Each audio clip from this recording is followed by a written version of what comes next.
Chapter 3: The AD Era. Throughout the years, Christianity as well as Ormus's influence spread throughout the world, basing their beliefs off of Jesus. Not even the highest ranking people in Ormus know of Wilhelm and his secret agenda. At some point in the 2000s, Wilhelm founds Vector Industries, a business conglomerate that would become the largest and most influential business in human history. Vector manufactures everything from weapons, robotics, entertainment systems, and even food. Vector goes on to fund an archaeological expedition at Lake Turkana, Kenya, with Dr. T. Masuda. There, they find a written copy of Lemmegeton and the Zohar itself. That was very easy. The Zohar and Lemmegeton were taken to a Vector lab in Toronto, Canada. Humanity would go on to experiment with the Zohar and Lemmegeton for centuries to come. By the 2500s, the Unus Mundus network was created. The Unus Mundus network, or the UMN, used the collective unconscious, or the Unus Mundus, as a foundation to create a network that could connect different parts of Earth and later the galaxy at speeds faster than light.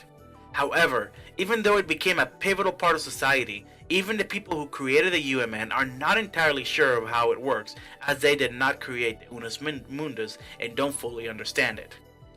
For now, it is used as a more advanced form of the internet. However, later in the timeline, it will be used for faster than light travel between different points of the galaxy, instant transferring of items, virtual reality simulations, and much more. Around the year 2510, a Vector scientist by the name of Grimoire Verum deciphered Lemmegeton and turned the translation into a program to control the Zohar. Using this program, he attempts a link experiment with the Zohar using his daughter, Nephilim Verum. The reason being, the scientist had discovered that the Zohar produces immense energies in response to a specific brainwave wavelengths. However, the experiment did not go as expected, and the space-time anomaly began in the lab. The space-time anomaly continued to grow, shifting all matter within its range to the imaginary number domain. Because of this, Nephilim would become the first human to be consumed and disappear because of the Zohar, though her father, Grimoire, followed close behind. Nephilim became a being in the imaginary number domain, but did not become a Gnosis. Grimoire became a being in the Unus Mundus network, or the UMN, but never actually assimilated into the collective unconscious. Instead, he would remain a mental being in the UMN searching for Nephilim. The space-time anomaly would continue to grow, forcing humans to evacuate Earth.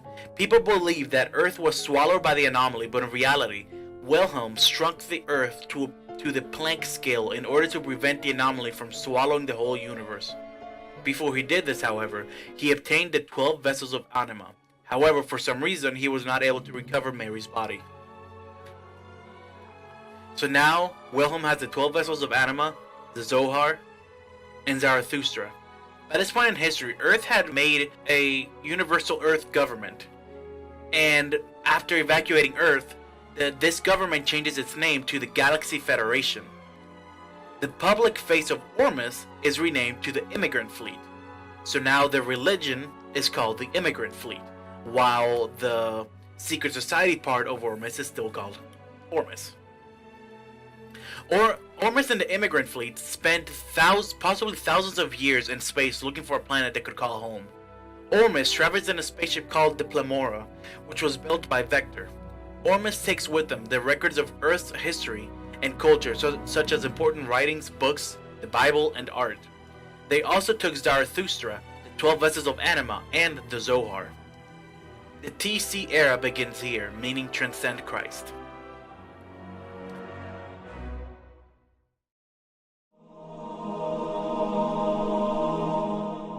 Chapter 4: The TC Era. Years pass. Nobody knows how to get to Earth, as nobody even knows what really happened to it. Because of this, in the year TC 16, Earth is renamed Lost Jerusalem. The time between the disappearance of Earth and the year TC 4000 is clouded, but during these thousands of years, the Galaxy Federation expands to over 500,000 planets. They make their capital on a planet they call Second Jerusalem, but for unknown reasons, they're forced to move their capital multiple times until they finally settle on a planet they called Fifth Jerusalem. Not very original in their naming conventions. Throughout all these years, no signs of intelligent life is detected, meaning that in the Xenosaga universe, humanity is, indeed, alone in the universe.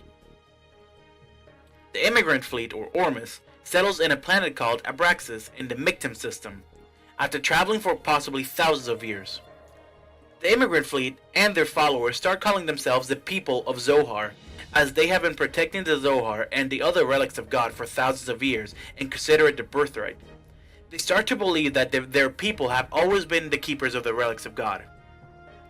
The secret branch of the immigrant fleet, or Ormus, also colonized an asteroid, naming it Plemora after their immigrant ship, and they use it as a site of worship for their Ormus religion. The people on Abraxas had not made contact with the Galaxy Federation since they left Earth, and thus their nation on Abraxas becomes a nation apart from the Galaxy Federation. However, at some point in the early TC 4000s, the immigrant fleet makes contact with the Galaxy Federation. While they manage to have mutual exchanges at first, their backgrounds and cultural differences proved too great.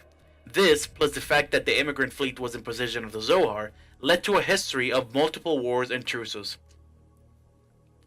By the year TC 4400, Vector Industries had become an integral part of the Galaxy Federation and had advanced its UMN technology. Thanks to the ideas of a mathematician in Vector Industries, they were now able to construct virtual realities inside of the UMN using the wills of people both living and dead.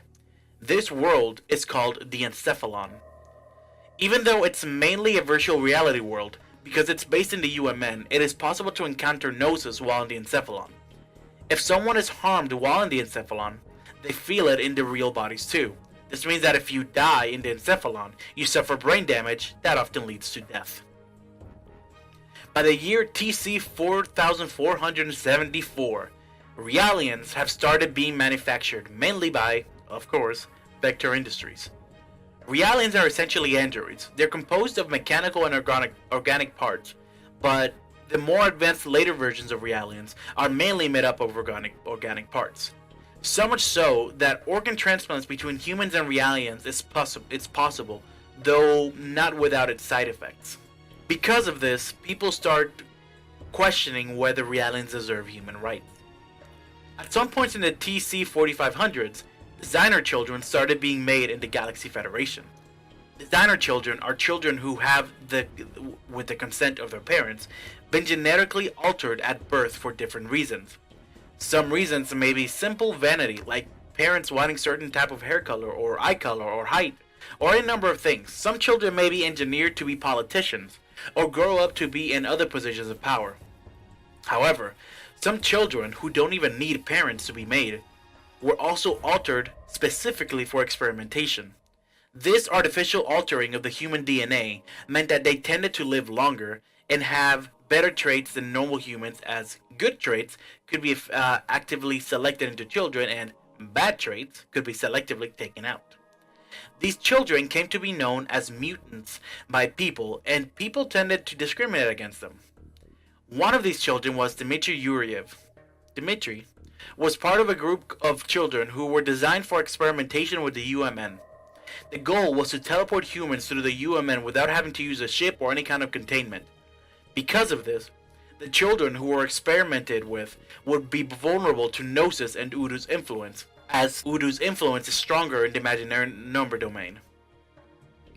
Out of all children who were experimented on for this purpose, Dmitry was the only one to survive, but he did not come out unscathed.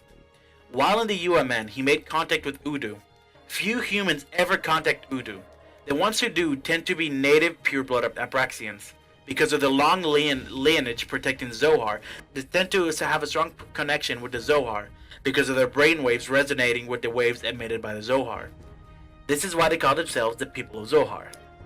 However, even these people tend to have adverse effects to the contact with Udu, until at some point they become catatonic and die. However, that is because people with this bloodline have no choice but to make contact with Udu. That is because they don't reach out to Udu. Udu makes contact with them. So whoever Udo decides to make contact with tend to eventually go catatonic and, well, die. In the case of Dimitri, he doesn't have this trait in his bloodline. He came in contact with Udo face to face while he was in the UMN. In all of the Xenosaga games, this only happens to 3 people, and Dmitry Yuriev is one of them and the first of them. Instead of going catatonic, people who make contact with Udo face to face tend to be filled with a primal fear that completely overwhelms them, and they also tend to be filled with a overwhelming feeling of loneliness. This fear comes from seeing a vision of the complete destruction of the universe that would happen if the collective unconscious collapses and chaos's power of anima does not activate. This is what happened to Dimitri. However, he interprets his vision as being the destruction of the universe being caused by Udo itself. Because of this, Dimitri would focus his life's work on destroying Udo. The UMN transfer experiments also gifted him with the ability to transfer his consciousness through the UMN into someone else's body. This ability would allow him to live far longer than any normal human. During some unknown time, Wilhelm founded the Hyams Group, which later came to be known as Hyams Heavy Industries. He did this under the pseudonym of Heinlein. Because of this, nobody knew of the connection between Vector Industries and Hyams, namely that they were both founded and headed by the same person. Ironically enough, Hyams was the only competitor to Vector. They provided both Ormus and the Galaxy Federation with warships and manufactured many different goods for both groups. However, while Vector Industries mainly served the Galaxy Federation, as it was part of the Galaxy Federation, Hyams mainly dealt with Ormus. This meant that Wilhelm had his hands in the cookie jar of both sides. This is why Wilhelm is essentially a one-man Illuminati of the Xenosaga universe. Not only this, but he later goes to be a part of the Parliament of the Galaxy Federation. At some point in time, Dmitry Yuriev goes on to found the research institute called the Yuriev Institute, thanks to Hyams giving him the funds to do so. So, Hyams helped Yuriev found the Yuriev Institute, yet more things that Wilhelm has his hands in. The Yuriev Institute is, unbeknownst to the Galaxy Federation, a dummy corporation for Ormus. Back in Abraxas, in the year TC 4580, the Galaxy Federation had managed to seize control of Draper, a region of Abraxas, in return for letting the immigrant fleet retain control over the rest of Abraxas. This would lay the groundwork for one of Dimitri's plans in a later time. At some point between TC 4500 and TC 4580, the Salvatore faction was founded and made up of surviving designer children who now call themselves Salvatores, or Children of the Savior. This group became a large politically motivated group in the Galaxy Federation, and Dimitri would come to control it from the shadows. 11 years later, in TC 4591, the Life Recycling Act was passed. This allowed for the Galaxy Federation to recycle bodies of the people who consented to this before death, much like being an organ donor. However, this recycling tended to involve genetic manipulation and the resuscitation of human bodies as cyborgs in order to be used as weapons. People who were resuscitated by the Life Recycling Act would have their human rights stripped away and become government property. The company that oversaw the process of turning dead humans into cyborgs was called Ziggurat Industries. The Life Recycling Act was seen to extend to genetic and mental manipulation, and thus, life recycling variants started to show up in the Galaxy Federation. These life recycling variants included people and offsprings of people whose genetic and neural makeup had been altered due to different processes of the Life Recycling Act, such as super soldiers. They tended to have superhuman abilities or traits, but they also tended to suffer from severe mental effects from these modifications. The Life Recycling Act was said to be a cover to give the Galaxy Federation more room to continue making designer children, Salvatores. Not 1 year after the Life Recycling Act passes, the now Galaxy Federation controlled Draper is opened up to the Yuriev Institute for private use after a branch of the Yuriev Institute is built there. Every private business in the biotechnology sector set up shop in the area, hoping to enjoy the new benefits provided by the Life Recycling Act in a region closely linked with Yuriev. After constant power struggles, the immigrant fleet is given the official rights to Abraxas again.